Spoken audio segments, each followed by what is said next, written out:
Welcome to A Postcard From, and this time we're in Norfolk.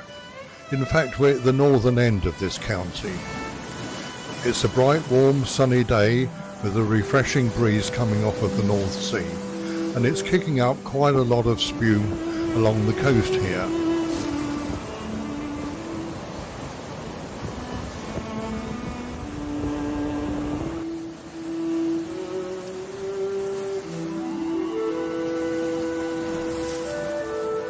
But today I've come to see what puts the town on the map, and that's the Cromer crab. Cromer's fishing industry is rooted in the town's identity, selling crabs and lobsters going back certainly into the 1800s.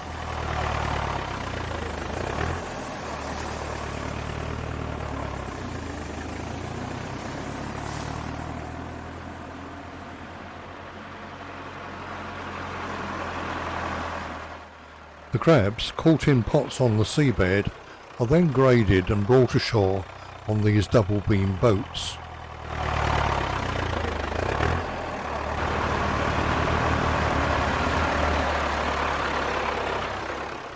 The type of crab here, a relatively small brown one, thrives on the chalky shallow seas around here and has a distinctive and very sweet flavour.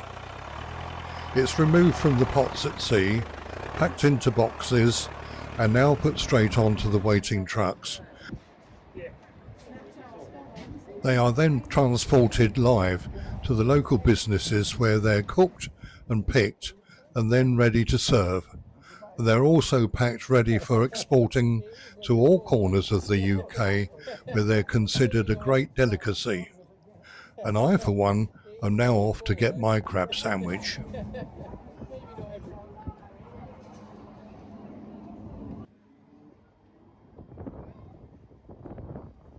It's the freshness of catches along this coast that attracts holiday makers from far and wide, and they're already beginning to queue for another one of those British specialities, the good old fish and chips.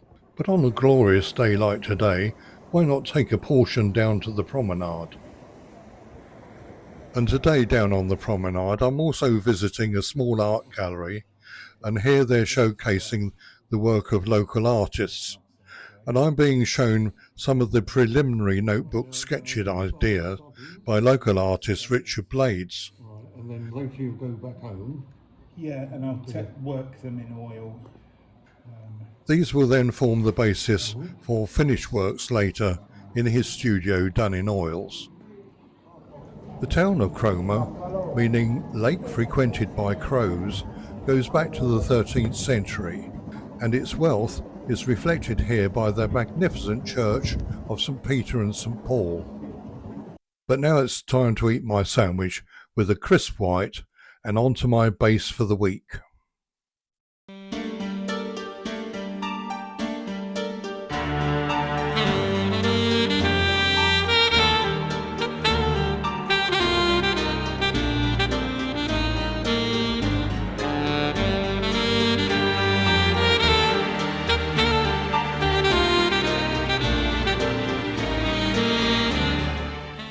Well, the clue's in the music, for Beechwood House lays claim to a very famous guest, and still retains all the glamour and glitz of that Art Deco era.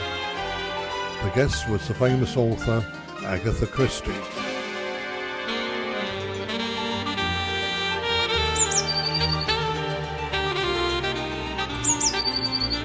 And after a long drive, what better place to relax in than the peaceful garden?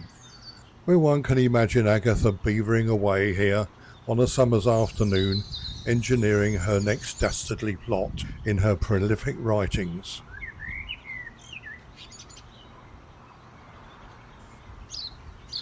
And to complete the occasion, what better than an afternoon tea with a pot of Earl Grey?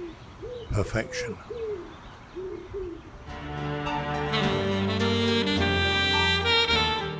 Agatha Christie's novels sold 4 billion copies worldwide and were surpassed only by the Bible, even beating the works of Shakespeare. Her association here began before Beechwood House became a hotel and was a large private house and garden known as the Shrubs. Agatha took a trip on the Orient Express to Istanbul on her way to then part of modern-day Iraq, where she met, quite by chance, in the expat community there, 2 English doctors, Peter and Margaret MacLeod, and they became great friends. In 1936, the MacLeods left Mesopotamia and purchased the now Beechwood House. They continued working during the day, but invited Agatha, and she would come up and stay for a month at a time, writing away quietly during the day indoors, and then often in the garden summer house. In the evenings, Agatha would discuss her plots over dinner with Peter and Margaret, using their extensive medical knowledge of poisons for her plots. Agatha travelled up from Devon by train and stayed off and on at the house for over 30 years. And as you can see, a copy of every single novel she ever wrote is lovingly displayed here. And at the outbreak of war in 1939, she returned the favour and looked after her friends' children at Greenaway on the River Dart for their safety.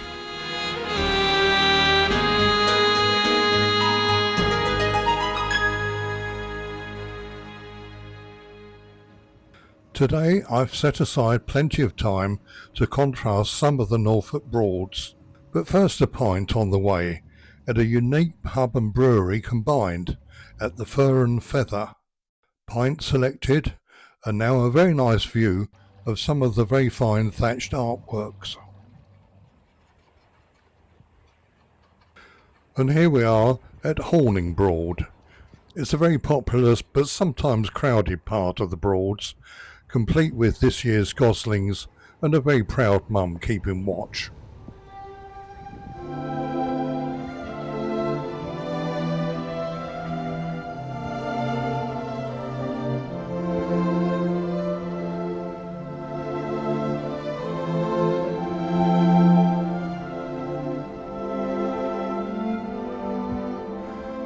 I think the very last thing I expected to see steaming down the Broad was this Southern Comfort Mississippi riverboat.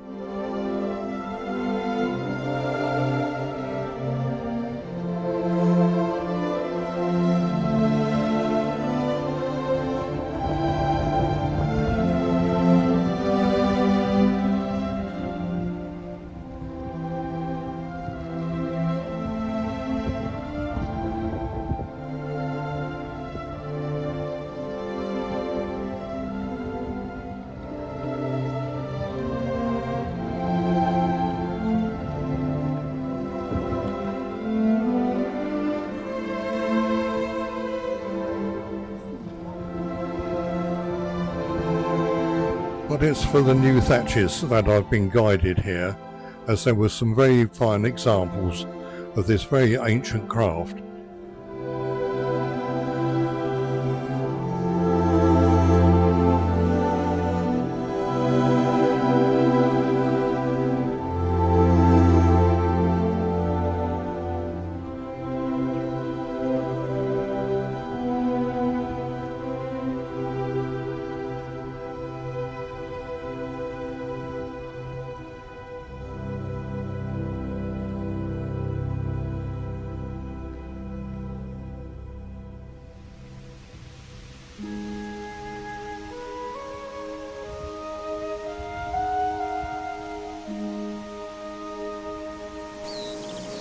Tucked away and almost secret is Hickling Broad. Here nature is very much in control. Dragonflies, damsels, butterflies, marsh harriers, bitterns. The list seems almost endless, and the wind rustling through the reeds here adds yet another dimension. So here, Hickling Broad, no narration required.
Well, it's that time again, and with all the exploring of Hickling Broad, the inner man is now calling out once again. Now this pub, which I stumbled on quite by accident, has a bit of a unique story. Our present king, the then Prince of Wales, rented rooms here for a short stay with friends, well away from the public gaze, and shall we say, got just a little bit more than tipsy on the splendid cask ales brewed here by Pell & Co. They then apparently had a pillow fight, and the press soon caught up with the royal progress and the shenanigans, and of course it became national headline news. And one of the ales today is still named after that moment. And bar fish and chips, surely bangers and mash, served here with a healthy portion of Norfolk carrots, must be the UK's second most popular pub lunch.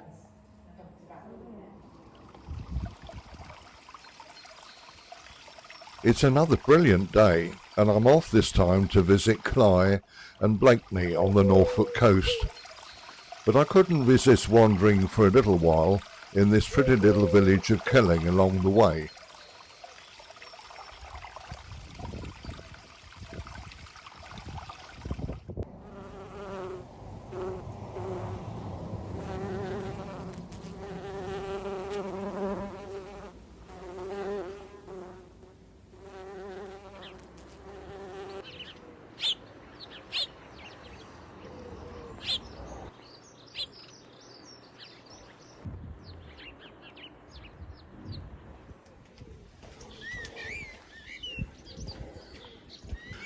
Cley next to sea is a very small town with its famous 18th century windmill in an area of outstanding natural beauty on the Cley marshes owned by the Norfolk Wildlife Trust. It attracts so many visitors, wisely parking is arranged a little outside to protect the narrow streets, but it's a very popular and pleasant walk through these narrow alleyways to the marshes and the windmill itself.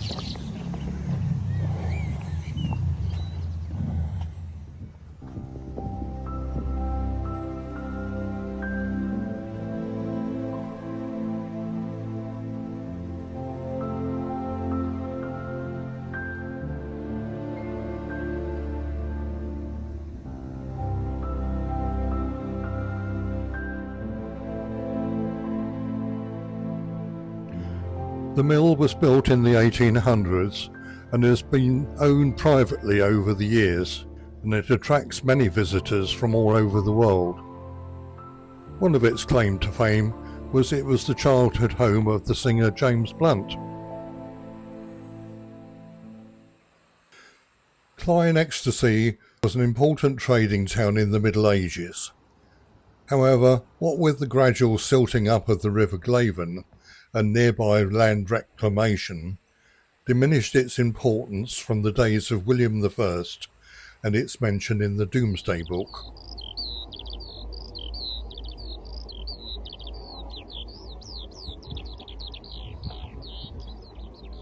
A short glimpse now across the marshes as we near Blakeney. The nature reserve is now owned and managed by the National Trust.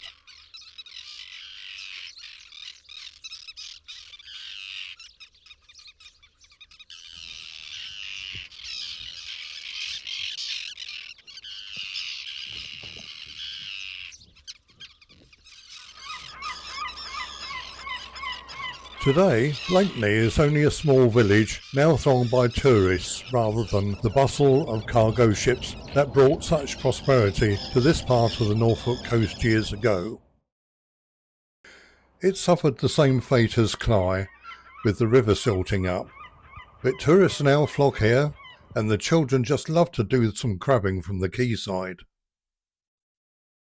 And it's nice to see that the notices posted all around here are being read, and parental guidance sees the little gilly crabs safely return to the estuary bed, none the worse for their adventures. And the small boats take trippers out to the point to see the seals lazing around in the sanctuary of the National Trust. And who could resist going to see them on such a lovely day like this?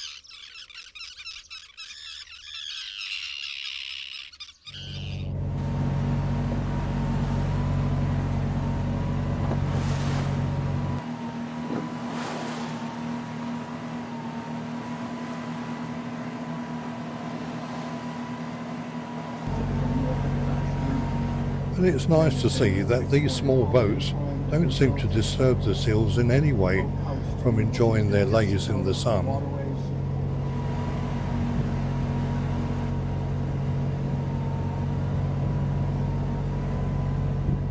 Now it's back to base to the Beechwood Hotel, and all this sea air has sharpened my appetite for their famous 7-course tasting menu. I'm sure I shall do it justice. And whether it be breakfast or dinner, dining here was always a pleasure. Eggs Benedict, scrambled eggs with smoked salmon, kippers, full English, the choice is yours. The hotel has an award-winning restaurant, open also to non-residents, and the ambience, the service and the cooking are certainly first class.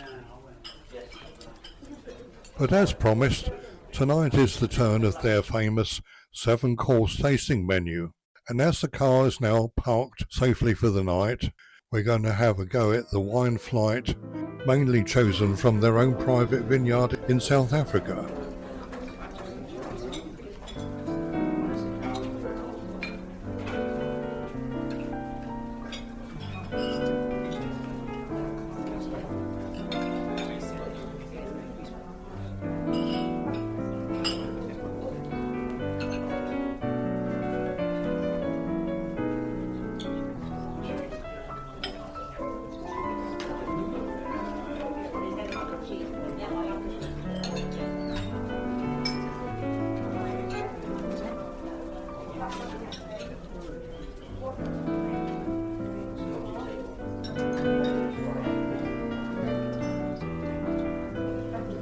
Not forgetting, of course, the canapes, the amuse-bouche, and the after-dinner coffees with petit fours.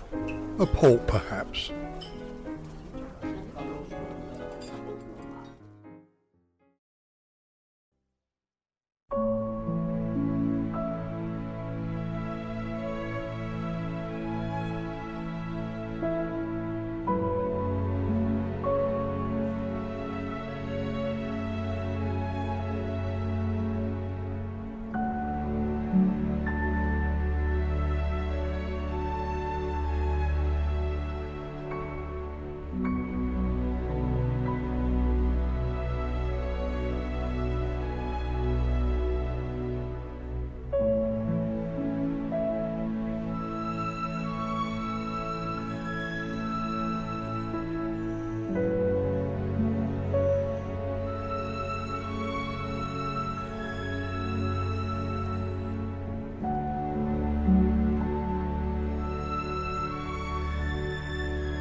I'm ending my postcard from Norfolk with two rather contrasting gardens, both recommended to me. The first here at South Walsham is more rarely a natural woodland than a garden, with its some 130 acres and 5.5 miles of pathways, and also a private broad. It was begun in 1946 by the second Baron Fairhaven and is noted for the 50,000 candelabra primulas, some of which we saw earlier, and the king oak, which is known to be more than 950 years old. Although I didn't spot any today, otters were returned to the estate and the Broad in the 1990s, but I was lucky to see the hawker dragonflies enjoying the sunshine.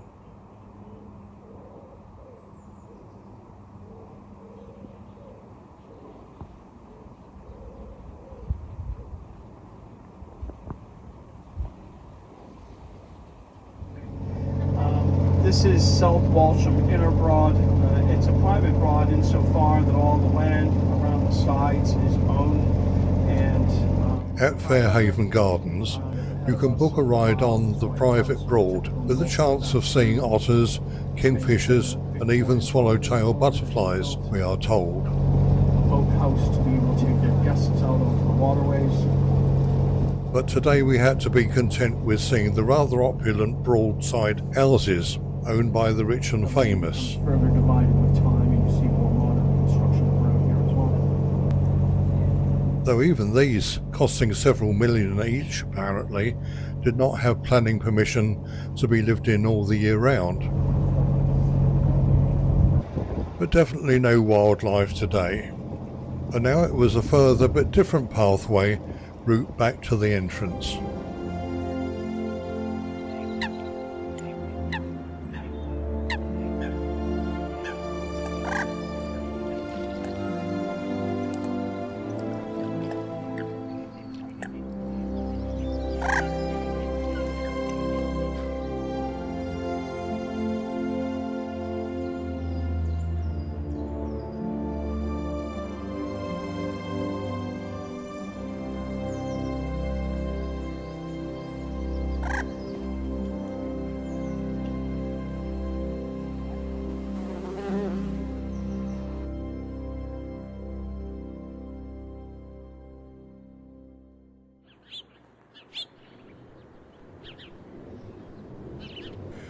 This garden could not be more different from the natural setting of the Woodland Fairhaven garden.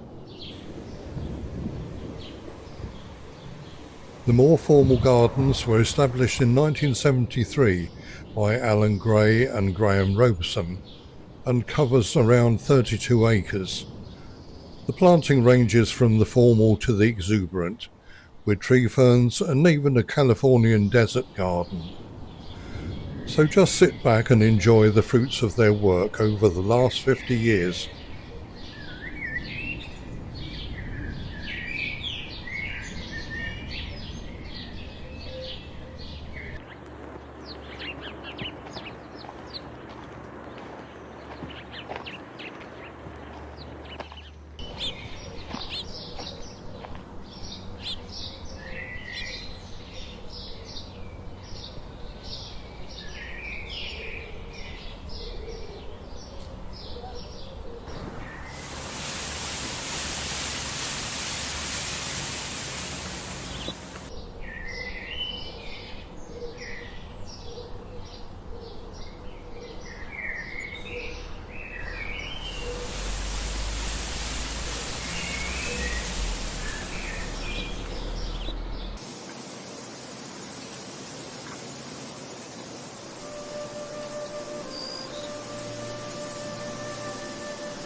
So this is where I end my postcard from Norfolk, and I hope that you've enjoyed visiting some of my favourite places along the way.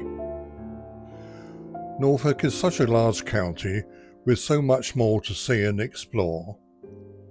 But that's for another postcard, another time.